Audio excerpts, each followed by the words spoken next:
Jorge Sola, secretario de la CGT, que está del otro lado del teléfono. Jorge, ¿cómo le va? Gracias por atendernos. Gabriel Anhelo soy. ¿Cómo está? ¿Qué tal, Gabriel? Buenas tardes. Un gusto, buenas tardes. ¿Cómo está? ¿Bien?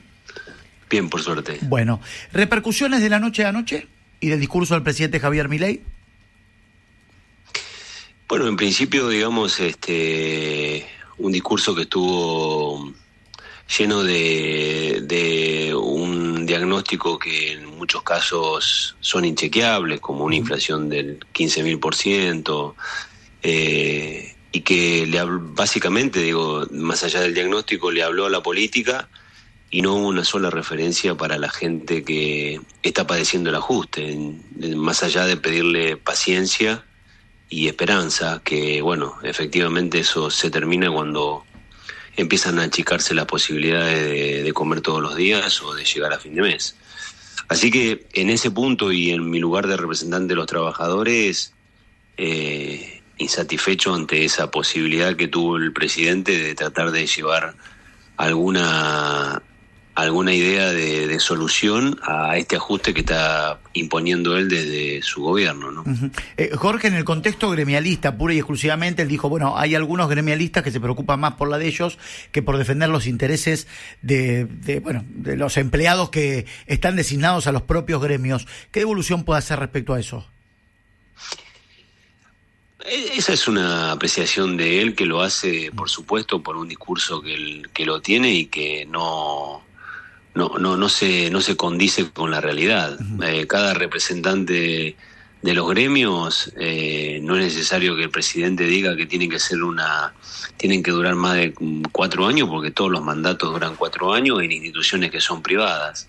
Llama la atención que no se haya referido del mismo modo con las asociaciones gremiales empresarias, es decir, la UIA, por ejemplo, que hace bastante que tiene el mismo presidente, y que pareciera que no le interesan tantas situaciones.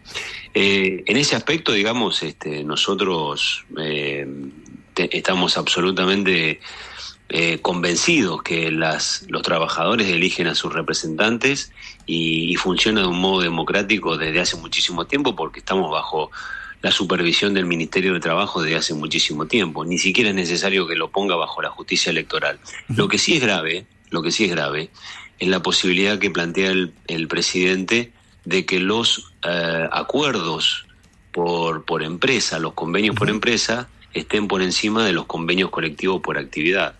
Eso básicamente implica la atomización de la fortaleza del movimiento sindical y, por supuesto, va en desmedro del fortalecimiento de los trabajadores. Esto quiere decir que cuanto más chica sea la representación de los trabajadores, el empresario puede imponer con más firmeza sus pretensiones. No funciona, digamos, la manera en la que funcionan los convenios por empresa no es la manera en la que el sindicalismo argentino se ha hecho fuerte y ha conseguido muchos derechos para los trabajadores. Digo, desde las 8 horas de trabajo hasta, por ejemplo, el 13º salario, que es el aguinaldo. Claro. Jorge, en este contexto, quiero preguntarle si hoy la CGT tiene totalmente roto el diálogo con el gobierno nacional.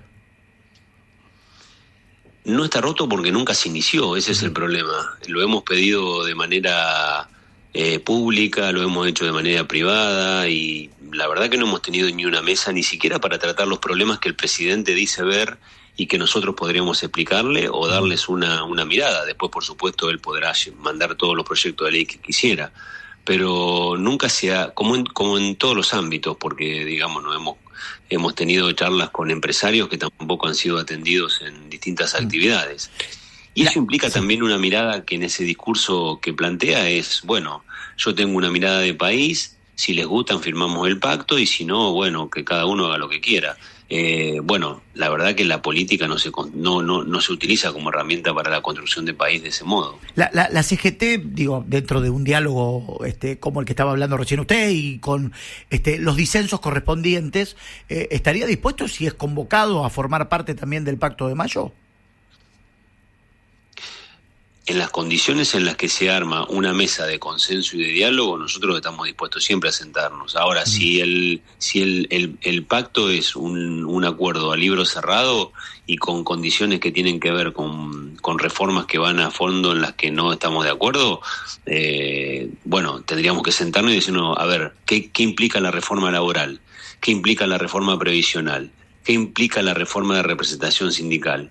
Nosotros daremos nuestro parecer y nuestras miradas sobre esto. Ahora, si lo que se dice es, miren, lo que nosotros queremos es solamente esto y no aceptamos ninguna modificación a las cosas, bueno, pareciera que no hubiera un escenario de diálogo.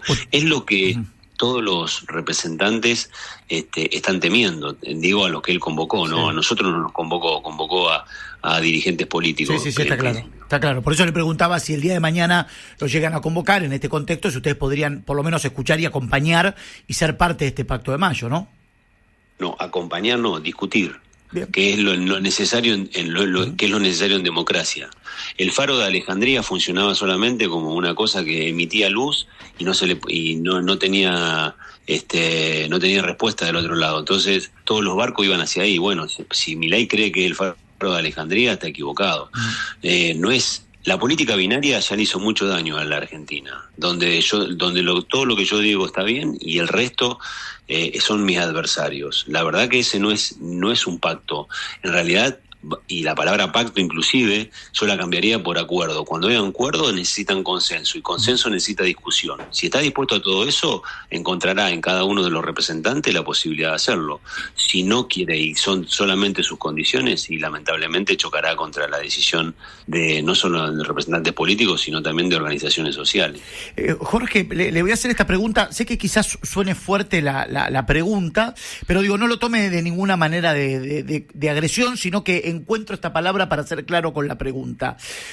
Hoy, para el ciudadano de afuera, ¿sí? Para el laburante, para nosotros, para el de a pie, ¿cree que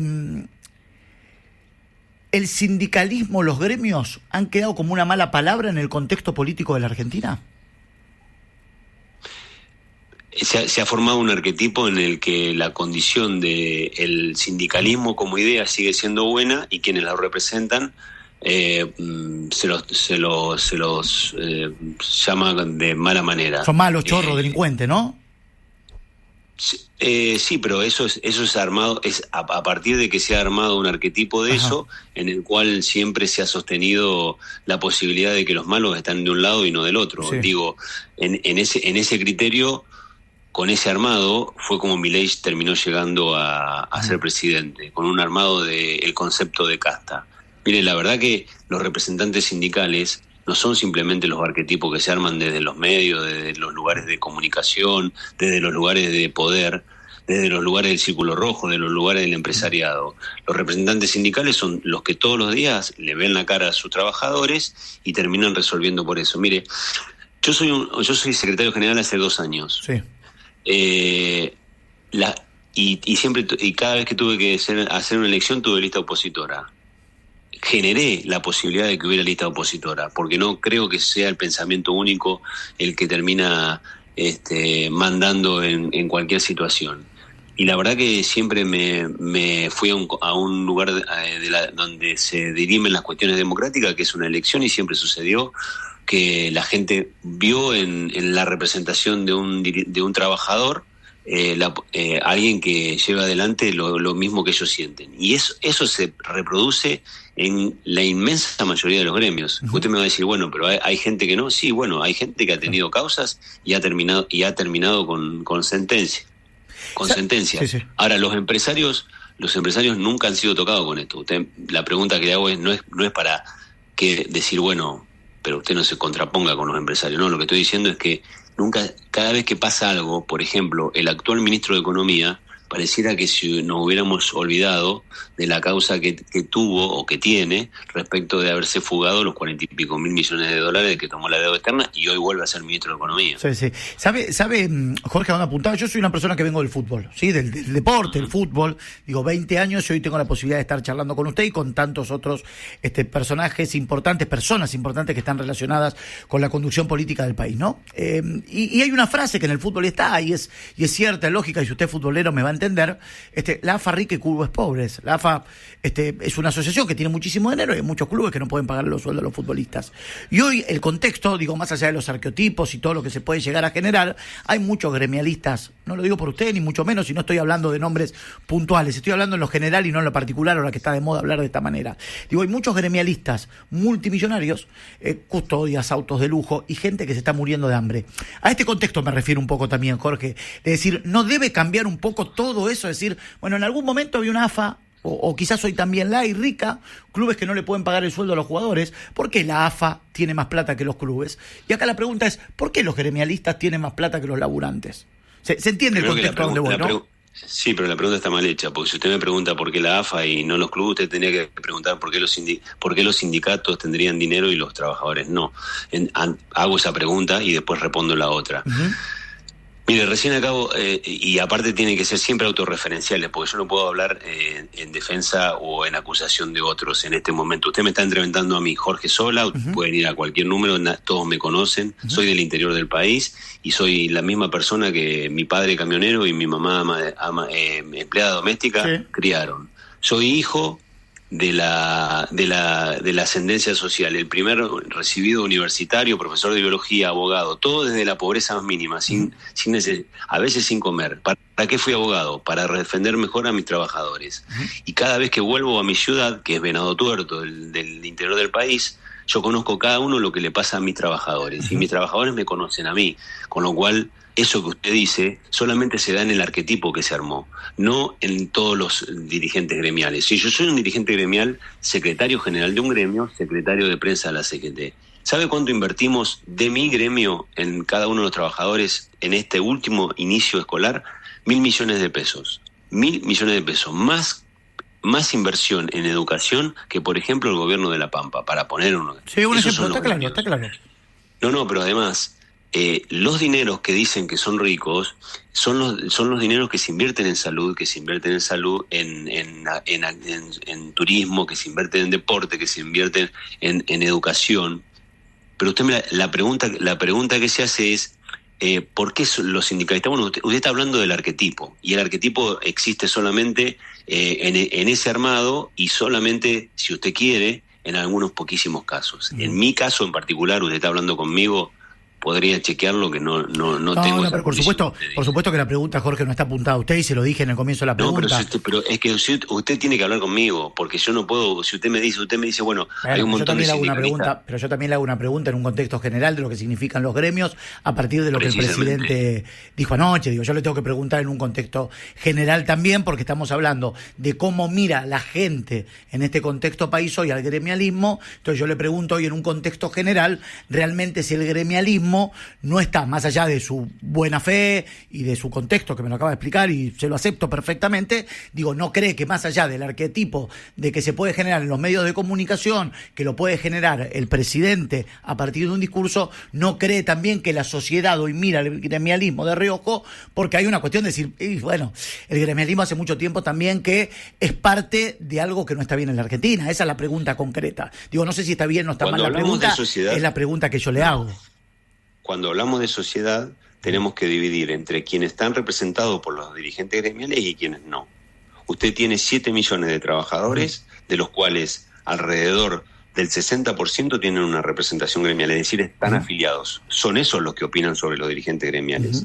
El resto opina de afuera, armado en ese arquetipo. Y efectivamente, muchos de esos no quieren a los otros. ¿Cuánto sucede de esto en que en el mundo haya un índice de afiliación en la media tan alto como en la Argentina? No existe. Usted me dice, pero que hay afiliación que se hace de modo compulsiva. No, porque la afiliación es un derecho constitucional. Usted puede afiliarse o no a un gremio.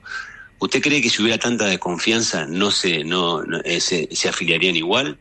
Entonces, definitivamente, quienes están representados por los gremios no tienen ese pensamiento que usted dice. La gente de afuera puede que hayan armado ese arquetipo. Quizás haya algunos que no hayan llevado adelante las cosas como corresponden, pero han tenido su sanción, o no han sido votados nuevamente por sus trabajadores, o han tenido alguna sentencia si correspondiere.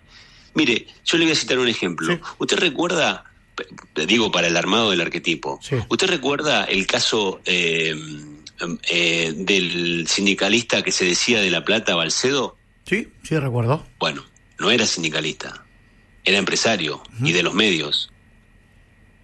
Sí, pero lo primero que se dijo era que era sindicalista. Fue imposible sacarlo de ese lugar. Fue imposible sacarlo de la... Todos los problemas que tuvo y la sentencia que tuvo fue por su intervención en los medios porque era empresario. Bueno, definitivamente eso tiene que ver con la representación.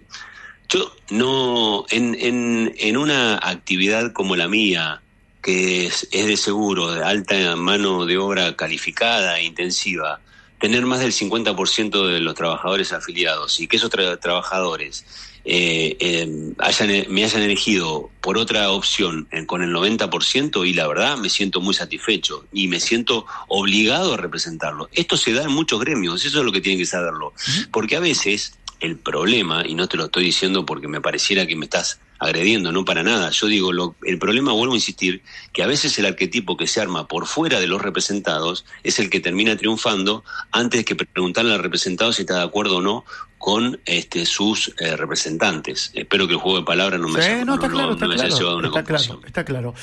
Jorge, después de lo que anoche expuso el presidente de la República, voy al contexto CGT, ¿se planea, se hablará, se charlará la posibilidad de un nuevo paro general o no?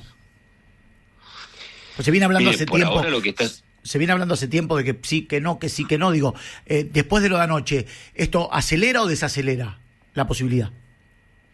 No está atado a lo que el presidente haya dicho sobre esto, sino sobre el contexto socioeconómico que se está llevando adelante. Hoy hay un montón de actividades que no pueden llegar a cerrar paritarias, docentes, sanidad,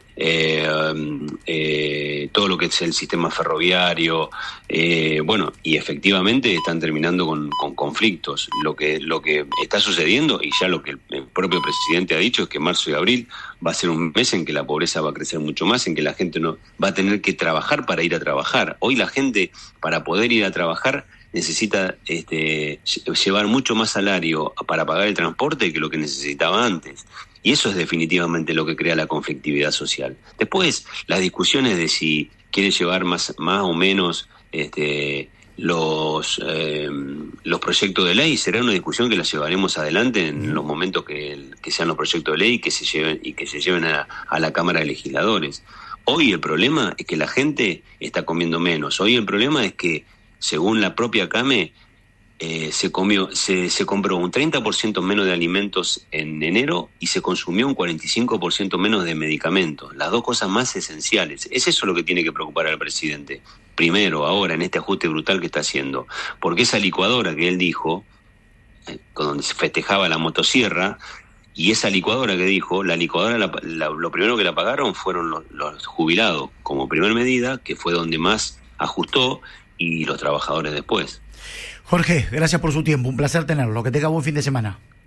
Igualmente para ustedes. Que siga usted muy bien, Jorge Sola, secretario de la CGT, charlando un poco también de ese sector, lo que ha dejado y las repercusiones de Javier Milei anoche en las aperturas ordinarias del Congreso de la Nación.